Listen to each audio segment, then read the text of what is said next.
तर आज आपण बनवूया मटकीच्या डाळीचे सांडगे। त्याच्यासाठी मी मटकीची डाळ घेतलेली आहे, ती स्वच्छ निवडून घ्यायची। त्याच्यानंतर मिक्सरमध्ये जाडसर अशी वाटून घ्यायची आहे।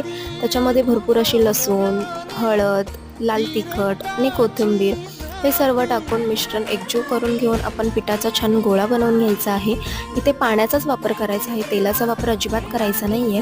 आणि मस्त असा पिठाचा डो बनवून घेऊया। ह्याचा पूर्ण डिटेल व्हिडिओ जर हवा असेल तर मी मोठा अपलोड करणार आहे उद्या, तर तो तुम्ही नक्की बघा। त्याच्यामध्ये मी सर्व डिटेलमध्ये इन्फॉर्मेशन दिलेली आहे।